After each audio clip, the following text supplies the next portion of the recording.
You ready? All right. All right, guys, we're going to go ahead and kick this off.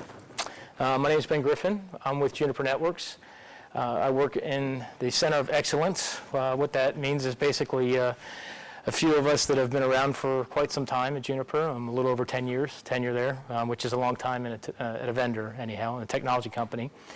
Primarily, I've focused on security for my time there. I also do a lot of automation and SDN, right? So that's kind of become the new buzzword. But it's funny that security really leads itself to SDN and service chaining and that kind of thing. So for me, it really kind of worked out, at least from a business perspective, kind of where I ended up. So today I'm going to kind of talk to you guys about using automation for security. Also, some of the things that we need to consider. And there's fundamentally a few changes that we need to do in our minds when we consider how do we integrate automation into security and where does that play.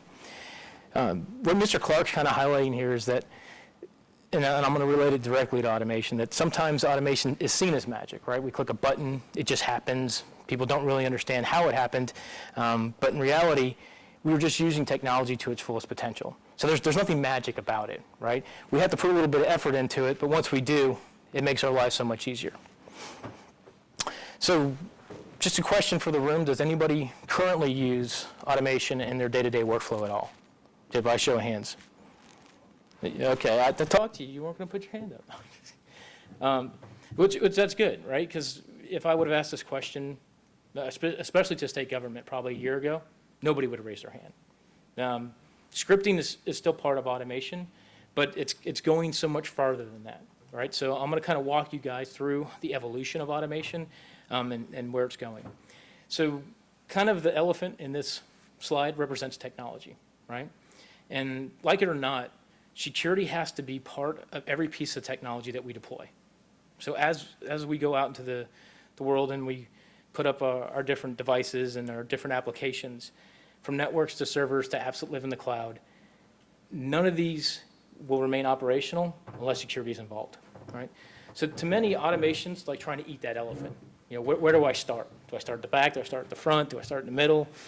But there's many different views as to what automation means. So it's even contextual, right? So to security teams, automation means something completely different than our counterparts on the systems and networking side. So on some level, we all use automation every day. If you have a smartphone and you have apps on your smartphone, that is actually a big source of automation that goes on. To SDN, right, software-defined networks. But where the term really applies in security is in workflows. So it's about breaking down business processes into our piece of the pie. So the next thought is, where do I start automating, and is this really necessary, right? So as these technologies have become more dynamic and fluid, for example, like virtualization, software-defined networking kind of comes to mind, but cloud-based anything, right? Security is really one of these areas that has had a hard time keeping pace. So we've kind of been left behind from the server virtualization craze that kind of started back in, I guess, the late 90s, right? Then we kind of moved into network virtualization again, and we still kind of trailed, and now we're trying to catch up. But let me ask you a question. If I told you that I can increase your network or your efficiency of just your organization, right, by 90%, and I could reduce your errors to 3%, who would sign up for that? By a show of hands. Okay, almost everybody. Some people are still holding out on me. They're like, no, they're still. All right, fine. What if I gave you 100% efficiency and near zero errors? Who would sign up for that? Okay. The great thing is it doesn't really cost anything. This is what automation brings to the table, right? If we look at workflows from a business perspective, process accuracy and timeliness are the two key factors that are used to measure our performance, right? So when we look at this, the big problem is that due to the huge amount of work that we have to do as humans, i.e. the meat cloud, that's us, the meat cloud, we can't avoid 100% of the mistakes. We're humans. We're going to make mistakes. There's nothing we can do about it. But if we take it from the perspective of automation, this is where it really will show its strength, is in the accuracy and the efficiency. So you can ensure 100% accuracy if you go through the designated steps every single time. It's consistent. You will experience effectively 0 errors because it's the same thing over and over again, and you've already weeded out the errors when you first started doing it. And then nothing's really changing from the perspective of, I've made a human error. I've inserted something where I shouldn't have, right? So that's what automation brings to you as an organization. The other side to this is it works 7 days a week, 24 hours a day, right? As long as it's running and operational, humans don't have to get involved in this stuff. Now, I'm not trying to say that automation is going to be the ultimate savior and we probably all start looking for new jobs. No. Obviously, automation can take away the stuff that we don't want to do on a daily basis. There's a lot of things I don't want to do. I don't like answering the phone when marketers call me, stuff like that, right? I have an app for that. But it's the same scenario in security and networking. We do things every single day that fundamentally we shouldn't have to. We should have a process in place to where you could request something, it automatically get applied, and I never have to get involved as long as you follow the process and it meets our organizational requirements. So if we kind of step back and we go, okay, so how did we get to this point? Well, back in the day, there were some low-end activities that you could do in automation. Effectively, it was a single task in an application, right? But today, automation can do almost anything. It can work with multiple systems, it can process complex jobs, and it can actually track it while it's doing all this, and give us feedback loops to let us know, hey, I've completed this, it actually meets the requirement, and you no longer have to go back and manually do these processes, manually verify that this actually took place, and by the way, when auditing comes through, you can just hand them a report now instead of actually having to go through and gather all this information. And aside from the fact that security professionals, we should be, and we need to be, keeping up with our counterparts in systems and networking, the pivot to automation just seems kind of hard, right? It just seems like it's a little difficult for some of us to grasp and like, okay, I'm gonna have to put a lot of effort into this. What you're gonna see in the upcoming slides is really why the landscape is changing, why you need to do this. Right? Not that you should think about it. It will become a necessity at some point. Because as we look at what happens or is happening and what we are making and what we are developing across the entire vendors in the industry, it's going to be impossible for us to keep up from a human level. So this is basically a security landscape. It's changing. It's becoming more difficult for us to keep pace in the old way of applying policies. And even in some cases, knowing where security is applied, right? It used to be pretty simple. We did it inside of a firewall that was in a network, and that's where we worried about things. But I often now hear that basically the edge is going away. So who would agree with that sentiment, that the edge of the network is no longer there? It's actually gone. Anyone? Okay. So on the surface, it seems like that, right? Is that, there used to be this exterior hard shell, and now there's this soft, gooey center. What's actually occurring is that we're having multiple, basically the edge, the diameter is getting smaller, but there's just more of them. It's almost like everything wants to be its own edge. Our phone wants to be its own edge. That if there was a refrigerator that was internet connected over here, it would want to be its own edge, right? Everything wants to be its own edge. And based on what's happening from a traditional sense of network security, it's more complex and it's becoming too difficult to keep up with it. So what's shown behind me is something we call the dirty dozen, right? It's a diagram that we're highlighting what probably seems familiar to you in some areas, but in some areas it's kind of outside of it, right? So 1 and 2 are your traditional network security. I got a firewall, I've got a router that maybe has some level of ACL. 3 and 4 are kind of new. So 3 and 4, basically it's a switch fabric that has security embedded in it, stateful security embedded in it, or a VM actually running on the switch providing these services. Now, we only are showing one here, but imagine you have a data center and you have a top of a rack switch, and now you have 500 of these things. You now have 500 firewalls that you have to manage because you're getting as close to possible as to the bare metal servers. And why this is kind of a necessity is that if we look at it from VMs are cool. I'm not going to take anything away from VMs, but we still have bare metal devices in our network. We still need to be able to support these bare metal devices in our network. And then we have things like VXLAN and GRE, right? And what we're doing is we're extending the network communications to these devices at the switch level. It's actually an overlay network that we never even see. So if I was actually running my security in item 1 or 2, I would never see it. The only thing I can actually say is, yeah, I allow SSH. Yeah, I allow netconf. But everything else that happens inside of that is embedded. I never see what actually goes on. This is how we're moving it closer to the edge. Also, from the perspective of that device, this is also limiting our impact area, right? So if we're only in a single rack, something happens, something goes wrong, we no longer affect everybody in the data center, we just affect that rack. Most of the racks are built to be redundant anyhow, so it doesn't really matter. Sections 5 through 9. These are 5 areas that are just for VM. So from embedded chipsets that sit down in area 5, Intel actually has security inside of their chipsets, in case you guys didn't know, to pushing up through the hypervisor all the way to software-defined networks. Fundamentally, each one of those steps is very different, right? Service chaining is completely separate than actually doing hypervisor-level security, because I'm actually inserting myself into a traffic flow versus I'm actually protecting east-west traffic. If we kind of take another step back and we look at where we're going on 10 and 11, 10 and 11 are basically either VMs or agents. And I said agents. I don't mean an actual VM, but an agent that rides either in a platform or for a service or containers. Where this is coming about is we have things like Docker and XLC, right? And so these programs or these pieces of software that are decomposed and they're microservices, they actually run encryption protocols between all the nodes that are distributed.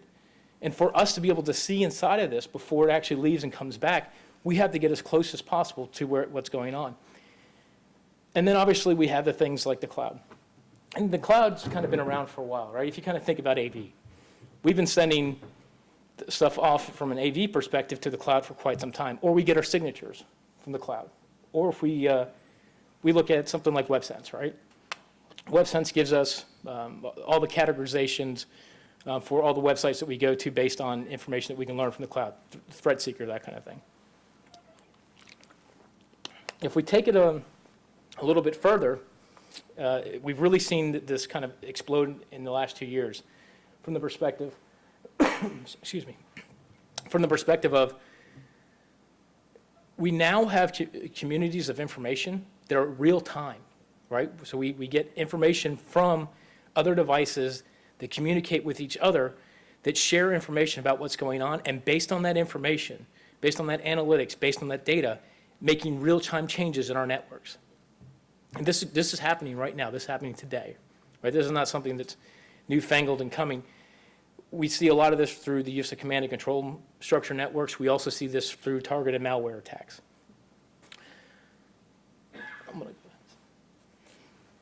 So just to be absolutely clear, automation is a business model or an operational model. It's not technology. It uses technology, but it's not technology, right? So when you said how much does it cost, I'm not selling you automation. I'm trying to let you understand that as we move forward, how the landscape's going to change and how dynamic things are becoming. So you need to start looking towards these avenues. Not only that, it's helpful for you. So when we kind of step back and we look at it and we're like, okay, I'm going to automate. Why are people doing this, right? So agility is kind of coming first from the perspective of everyone wants to be a service provider. And in some cases they are. Some of you are service providers to other departments. Some of you are consumers of that service that is given to you by somebody else. But at some level, you play a role in that process. And you need to be agile so you can actually deliver the capabilities that are now required of the organization. And what this is leading to is basically role convergence or silo busting. So how many people have actually interact? So primarily security folks here, right? No? We got network guys, server guys? business con- well, business continuity kind of falls in the security realm, right? It kind of, it's in there. But from the perspective of, you especially have to work with other groups, right? You have to go in, you have to talk to people. But from a security perspective, there's always kind of been this, I would say, get a little, maybe a good rivalry, possibly. But we've always kind of been viewed as the negative people, right? We always said no. You can't do that. And, well, you want, no, we're not going to do that either. But what we find out now is that we've done that for so long that a lot of these groups have taken it upon themselves to go out and do this without us, right? They're actually deploying apps without consulting us. They're actually taking stuff to the cloud without consulting us. And then we find out after the fact that this stuff's sitting out there. And oh, by the way, there's real data that needs to be protected, but nobody knew because they wanted to get the stuff out there fast. It goes back to the agility thing. So from the perspective of what's happening in DevOps and the role convergence is that now what we have is networks and security configurations that get pushed out by tools, right? And in some cases, those same tools they're using to roll out their apps. And in fact, a lot of this is scriptable and templatized. So when it goes out, it's a cookie cutter process. What this means is really that security teams are now looking at the policies that are deployed in automation in an automated fashion versus spending their time actually, ensuring that the policies they're ensuring that the policies are enforced properly, where they used to spend the time actually doing the work, right? This allows for a move of ownership, if you will. So I no longer have to own this. I can actually, if I have a process in place and you come to me and you say, I want to deploy this web application, as long as you follow the process, I don't have to get involved. The moment you deviate from that, obviously I need to get involved, but then I also need feedback loops to tell me that you deviated from this and to fix the problem. It also allows me to give visibility into my security policies by other groups that I might have not done before, because I can then limit my exposure of my policies to these people. So the things that pertain just to them is all they see.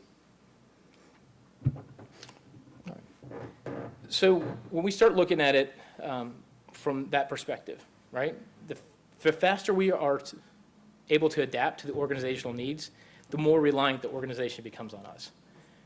And this is where automation really starts to pay out for us. Is basically how many folks in here sat through the meeting the past year and you guys were seen as a roadblock to actually getting something out, right? It used to happen, I came out of a financial. We were the roadblock, absolutely, but we were financial, right? And for us to actually get the stuff out to the market really impacted our ability to give them the agility and ability to move to the next level. So as security professionals, what we need to really start doing is we need to use automation to allow us to achieve an actual process that's followed by the other groups. And we can deliver these services with little or no interaction from us. And lastly, what we need to start doing is look at how long it takes us to adapt new software versions, right? Because a lot of times you need new software for a feature, or you need to, your devices have become obsolete, and now you need to upgrade. And what we used to take years, weeks, months, really now takes minutes, days, and that's about it, right? We've gone out of actually having to replace 500 devices where it would take a year and a half to get this done through a rollout. We no longer need the skilled individual to sit there and actually help us change out these platforms. Where that's really good for you guys is that really takes you outside of vendor lock, right? If I'm basically sitting from a perspective of, I know my guys know this operating system, and I know that if I replace it with the same vendor operating system, we can probably take most of that information and push it over. But I actually need that skilled guy, and I need to allot for time for the swap of the device, that kind of thing. Automation takes all that out of play, right? You no longer have to worry from that perspective. If you automate it, you can move it to another vendor without ever having to really get necessarily involved from the perspective of other than just modifying scripts or other than modifying some low-level languages that would go on. All All right. It's not going. Go. All right. So what's available to you guys? Right. So we have obviously vendor management tools. We all make them, right? They're awesome. You guys should buy lots of them. No, they're pretty decent. But the reality is that they're kind of isolated to the vendor of choice, right? We don't really work that well together outside of maybe sharing some API information. What we've started to do now is kind of push towards third-party interaction. And you're seeing a lot of us actually work together that we were typically seen as enemies, and now we're frenemies, right? We're friendly enemies. That we share information amongst the devices. And this is a form of automation, right? So if I see something that goes on in the network from a malware perspective, maybe on either a source fire device or possibly some other platform like Cyfort or Lastline, I then consume that information and make the changes on the device. Well, the only way this happens is through APIs, right? So from a platform level, we have APIs that allow us to do this. The cool thing about the APIs is the same thing we're doing with all of the other vendors in the network space. You guys can use those same APIs. You can actually program right to those APIs. And then you're like, well, I don't know Python. I don't know Perl. Okay. So then we have this other level. We have these tool makers, right? We have people like Chef, Puppet, Ansible, and Salt. And they actually consume typically human readable language. It's called YAML. And you tell it what you want it to do. And it has the libraries that convert to all the vendors in the network space. So you have one place you go to actually do this. What you really need to take away from this is that you don't have to be a programmer for this to do these things, right? There are tools out there that do all of this for you. And it's completely capable from the perspective of if you want to just start at a very small, low-level scenario where you're taking daily, day-to-day, I want to change an IP on a firewall rule, right? All the way to I want a full end-to-end service delivery chain. These tools are they're available for you guys. And surprisingly enough, none of us make these. None of the vendors in the network space make these. These are made by other folks. And there's full Git repositories and other stuff out there to help you get this done. So this was kind of ripped from one of the guys that I've talked to. It's called an impatient start, right? And what he's highlighting here is that some of us aren't programmers. Some of us don't want to be programmers. And while Kurt's saying he's lazy, I don't think he's lazy, right? I know Kurt, he's a hard worker. But being humans, we like to be intellectually stimulated, right? So we don't like doing the same things over and over again repetitively. And so we see those as boring. So if we kind of take the things that make our day-to-day lives, I would say a little less than stellar, these are the areas that we could really start to look at from an automation perspective. So I'm going to start at the life cycles, right? So there's several scenarios here, automation being the first step into this. There's many others, but automation is where we start. And we start at the low-hanging fruit. So if we look at kind of what goes on, how many of us have a change control window in your organization? Right? So if you make any change, you've got to go through this committee process, then you got to wait till midnight, and then I make my change, and oh crap, that didn't work, and I back it out, and I got to come back tomorrow, and I start over again, right? What does that say? Basically, it says that, yes, we make mistakes, and apparently we've made a lot of them, right? If it's that bad, if we have to wait till that period of night to do this, that is not conducive to a long lifespan for us, right? If we're up in the middle of the night every single night. And I have customers who I seriously believe some of them are vampires because they do not go to bed ever. And they are doing this every night. And they work all day, which is kind of more insane because it just leads to more mistakes on their day-to-day operations, right? So if we build kind of from the previous slide, we start seeing automating tasks that are performed regularly. And in most cases, these are repeatable and, dare I say, mundane, and that use common configurations. So one of the benefits that we're doing as part of this is validating those configuration changes. And this is where we can kind of get back to auditing perspective, right? So as part of the validation process, we can actually kick off an email to auditing and say, hey, okay, this is what we changed, and here's the information for your report to go in there. So we can keep this up to date. We don't have to come around every 3 months and try to figure out how this goes down and what holes I have and what I haven't actually reported to you.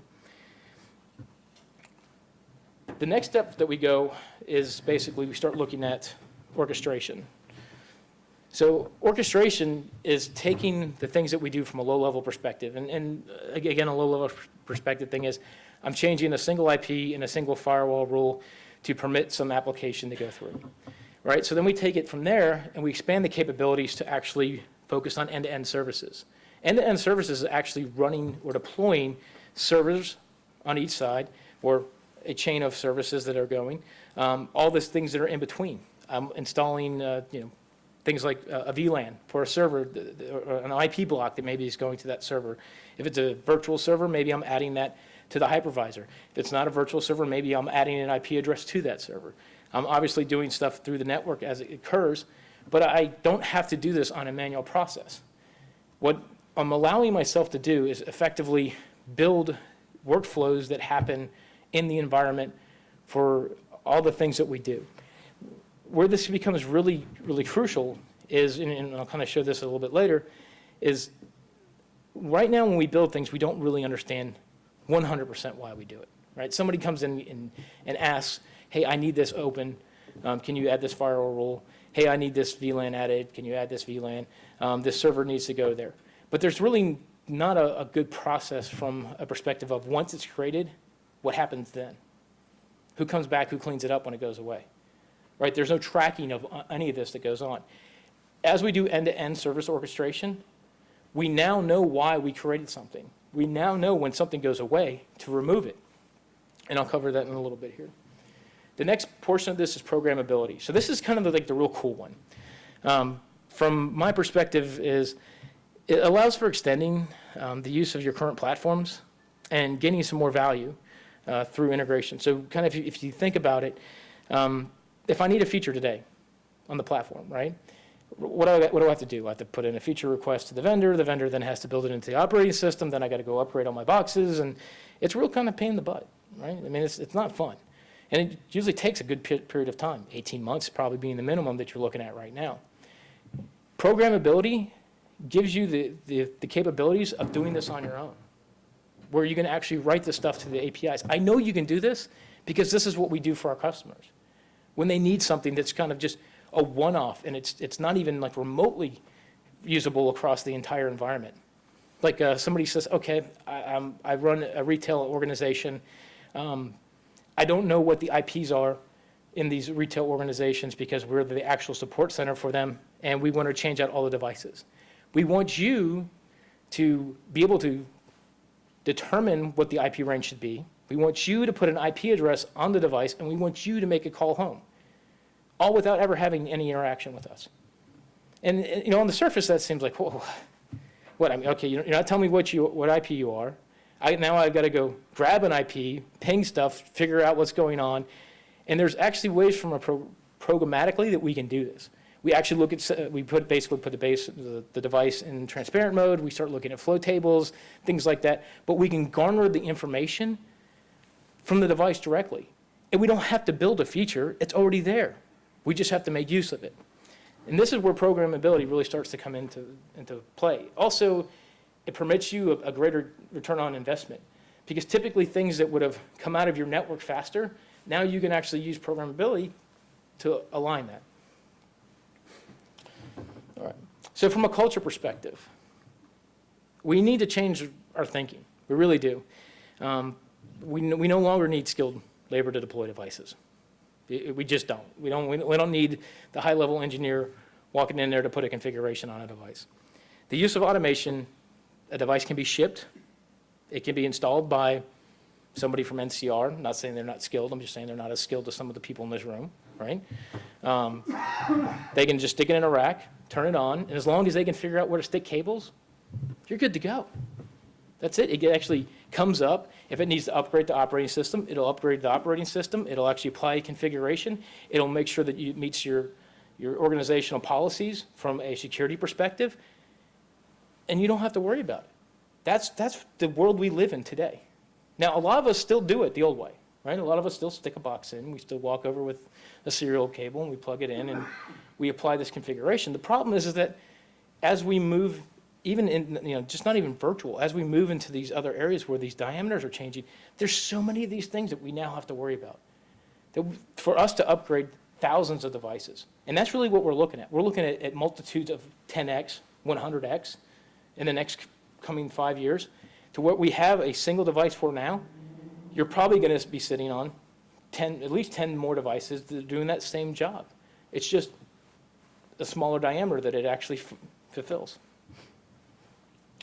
And so the other portion of this is consistency, right? If we kind of look at some of the things that go on, this is an audit, or this is basically referencing the Northeast educational system, right, for higher ed, so colleges. And when they actually went around and did a survey, a marketing survey, what came back is 75% of the errors that were caused in the network were done because of human error, right? It was things that we did that basically allowed bad things to happen because we made errors. Automation takes that out of the play, right? I can now have a consistent password in my environment. If somebody leaves, I have an easy way of changing all of them, right? And I'm not just talking about a single vendor. I'm talking about every device in the network. It can easily be done.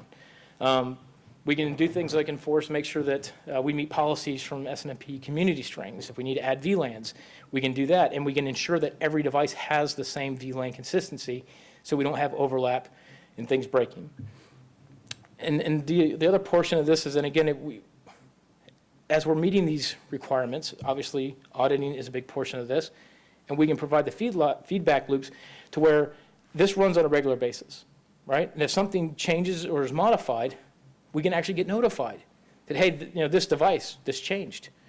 Instead of us trying to go out and figure out what happened, we can actually get this information feedback. And oh, by the way, if you change it, guess what? We automatically change it back on you, right? Unless you go through the proper process. So we don't have to worry about somebody coming in and taking ownership of our devices unexpectedly and keeping us out. All right, so we start looking at automation now the hard part, right? It's a cultural problem, it's not a technical problem. In some ways, it could be technical, but we have a lot of different technologies that can help solve consistency and real-time performance problems already. If we look at Python, we look at Perl, we look at IT frameworks, all these things exist, right? So the problem lies in the fact that automation is something of an abstract concept to most people. They don't think about this first. This is like the last thing they think about. Also, it's business-driven, right? So automation should be looked at as part of the higher level business process and not just adding value to products, as in our case, the vendor, right? We see value in automation, but also making your business more agile and efficient for you guys, the consumer. And if we start to look at things like, it's intellectually difficult. Well, it's not necessarily intellectually difficult. What's the first step into this is actually getting your head wrapped around a single IT process that you can automate. That's your first step. That's the hard one. Once you figure out that one thing, it comes much easier after that. The other part to kind of think about or step back from this is that we're really the only ones that know all the pieces that come together. Nobody else can do this, right? This is really about us figuring out how we're going to take these things to the next level. And, it might sound a little scary, but networks are already automated, right? Who doesn't run a dynamic routing protocol in your network? Anybody have all static routes? I mean, you have a small shop, you might, but the reality is nobody has all static routes, right? And why not?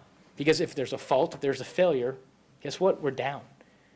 Dynamic routing protocols allow us to route around the fault or the error and automatically continue the business. This is what automation does. It's the exact same concept, right? And we're already doing it. So it's not like it's a new thing that's coming about. If we start to look at it from, nothing good is easy and nothing easy is good.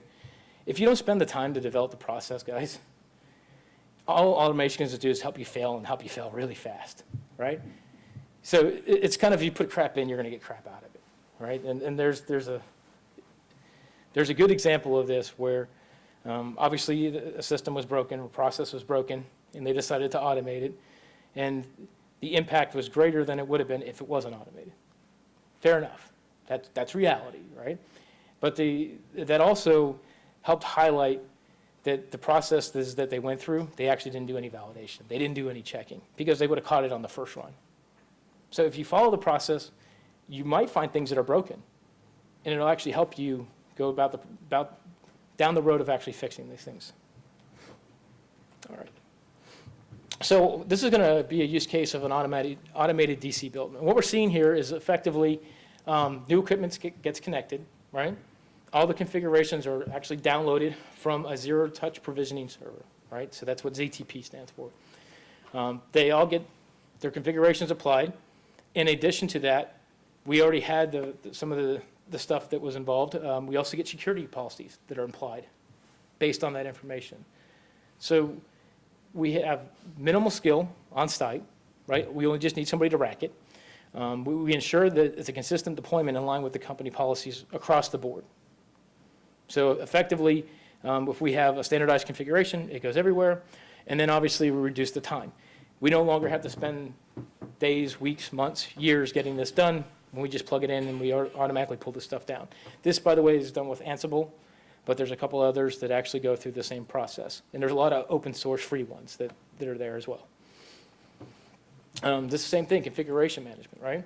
So what we're really highlighting here is that we're going to use an agentless connection that's going to go out from a playbook perspective, right? So this operator has a playbook that describes what they want to do across the network that goes in plain text, right, in plain language. I don't have to understand all these other devices inside of the network.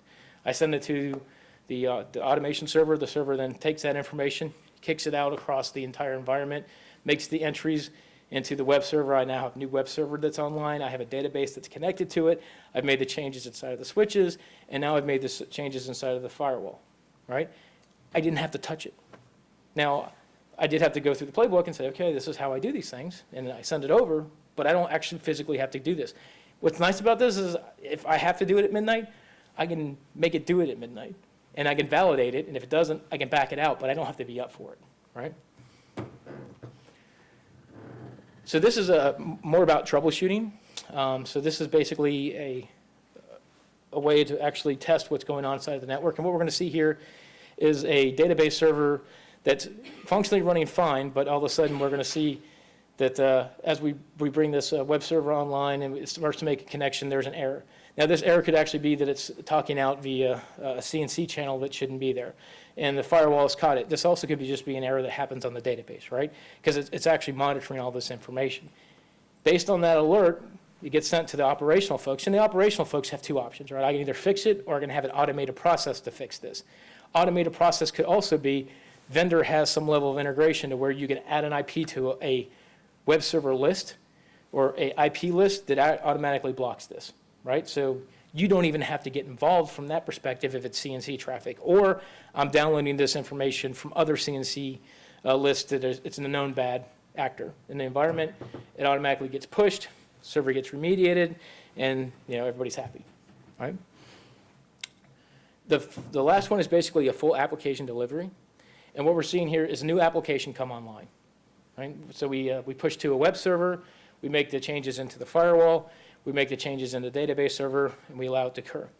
What's cool, and what we're showing in the second half of that, is that when that web app goes away, we actually remove all the information that's tied to that. That's something called policy rot, right? How many of us have policies on our side of our firewall that we don't even know what they're for? I mean, how many objects do you have instead of a firewall that you have no idea what they're for, right? Or they're used more than once. If you go through, then you start, okay, this is the same IP, just a different name, or this is the same name, just a different IP. This takes away all that. This actually allows you to have fundamentally one process to put it in and take it out and ensure that everything inside of your devices today is what it should be. All right, so when we start looking at the future, and we're almost done here, guys, what we need from the perspective to make this stuff really work is a comprehensive expression of security policy. What does that mean, right? That means that we don't necessarily need to have to understand every vendor's CLI, every vendor's GUI. We shouldn't have to, right? Technology's kind of come far enough along to where I shouldn't have to spend a lot of time getting trained up on your equipment. If that's my job, sure. But a lot of the times the folks that are making these changes aren't going to be us in the future. It's going to be application guys. It's going to be server guys. It's going to be network guys. And they don't necessarily have to train up on how to write a firewall policy. All they have to say is, I need security, and we should do it. APIs, these are the tools that are available if you're not comfortable programming. APIs are here for things to talk to each other, to communicate. And from a perspective of management, we have other pieces, other tools like Chef, Puppet, and Salt that actually talk to these guys. So if you don't know how to do it, you don't have to do it. And then the topological dependencies, context matters, right? It's where does security actually live in devices, and who can participate. So it's no longer I just do it in the core and that's a one-shot pony. The last kind of two things is devices that need to have a level of attestation, right?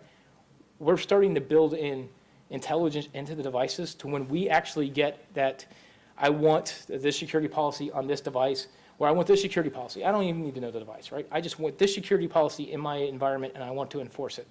Go. The devices have to be smart enough to say, one, I can do it, and two, I did it, and three, I'm capable of doing this, right? Not just I'm a firewall. I'm a firewall that supports IPS, UTM. Plus, I went ahead and made that change to that firewall policy, and now it's enforced. And you can see this via logging. That's where we're really close to being. And the last part about this is analytics is key, right? So if you don't have a good analytics platform, we're no longer looking for a needle in a haystack. We're looking for a needle and a needle stack. Guys, this stuff really looks like legitimate traffic. It does. We see stuff going out all the time that you can't discern if it's bad or if it's good, right? The only way that we figure it out is via machine learning. I mean, think about that. We've got data centers dedicated to figuring out if this is bad or good. That's where analytics start to come into play.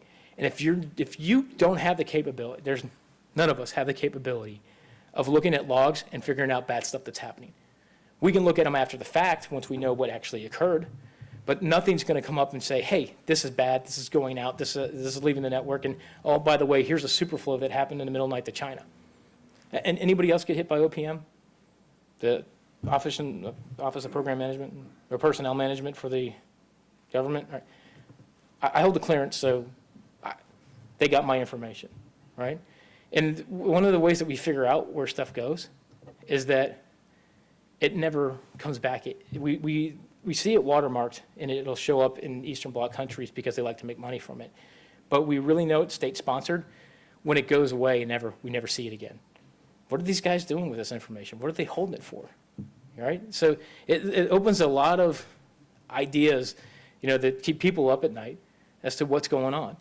Analytics is the biggest portion of this that we all need because we're all responsible for the data that we protect. All right. So sometimes it's too easy. That's the easy button, by the way.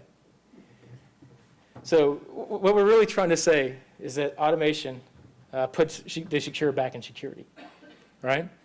Sometimes we automate and it doesn't necessarily come out the way we expected to start with. But in the end, we're really securing the networks that we protect, the things, the processes that we need to protect, and making our lives easier. All right, and that's it. Any questions? Sorry. You can hit me with anything, even if it doesn't pertain to automation. Believe me, it's okay. What's the app on the phone that answers that you started out? Well, 1 second. Now, actually, get with me afterwards, and I'll show you that. It's a call blocker app, but I have the same thing. Probably better example is how many of us have an app that actually calls for you for meetings, right? So if you're in the car and you're driving down the road and you need to dial that 26-digit number with the 18-digit PIN and get it all right, they make apps for that, where you just hit the app and it automatically dials into the meeting for you. You don't have to sit there and go, okay, it's 1, okay, it's 2, it's 3, and you're going between screens, right? That's probably a better example. But I do have one that blocks for spammers that are, or known spammers anyhow.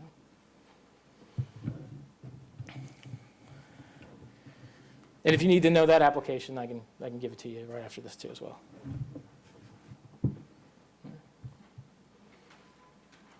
Nobody, nothing? It was that informative that you guys got everything you needed out of it. Probably more about automation than you ever wanted to hear, right? All right. Anything pertaining to security that you guys want to talk about? You got 10 minutes. Well, I'll make a comment. I think oftentimes there's a lot behind this, a lot of behind the scenes things that have to put before you can really get to the point of automation that your slides show. And oftentimes, we don't know what the business is IT people, to really build something that will work for the business. So if we step back and we take your circle of influence, right? What you have on your day-to-day operations. Do you do anything with firewalls? No. No. For the guys that do stuff with firewalls, typically what they would get is a request to add an IP address to a rule, or create a rule, and then add it at some point to X number of devices, right? Sure. That's real simple, but and that's when we start thinking about low-hanging fruit, right? Those are things that is real simple for us to address, and make changes to from an automation perspective, a real easy place to start. But so kind of what would be something that you would consider or something that your circle of influence that would need to be automated? And we just really have to start thinking about this stuff, right? Well, I mean, when you look at software that actually does use a processor, let's say, to those are the things. What you go back to an old decomposition diagram. Mm-hmm. Put that together, and then you could probably automate something. So if you, all right. It's just one of the things, like, I don't know that we've gone far enough to do some of these things. Change management is done because people don't let other people know what changes are happening that affect them, so it's not all inclusive. That's one of the reasons change management is there today. Well, in many cases, the change management occurs because we make mistakes as part of that process. Now, the idea is that everybody should have an influence into what goes on, but as we start to see these things decompose, the communications that occur between devices no longer have really any relationship to each other. Oh, no. Yeah. I'm not arguing that. I'm just saying the change itself. Devices are doing their kernel response. Yeah. I agree with you. You can automate certain devices very easily, but in the bigger picture, The business process. it doesn't do it. It absolutely. Lots of little, There's so you start with the little ones, and you take your little ones and you build upon your little ones, and that's how you get to orchestration, which is where you start to go, okay, end-to-end automation, right? And the other piece of that is actually in taking the capabilities that you have today and expanding upon them to when you get to that point to where you're ready to take that next step, that it's really minor. You actually, what happens is, from an orchestration perspective, I have customers who start out really small, and the next thing they know, they're actually doing orchestration. They never even intended to go to that level, but they're doing it because it's part of the process. It'll drag you along. It will take you down that path, whether you want to go or not. If you start, you will end up there. I agree with you with that. Yeah. There's a lot of stuff going on that you don't know about. Thank you, sir. Thank you. Anyone else? Nope. Okay. Well, thanks, guys, for coming out. Yeah, I think you get about 5 minutes back. Or if you want to wait for the next guy, he'll be here in just a minute.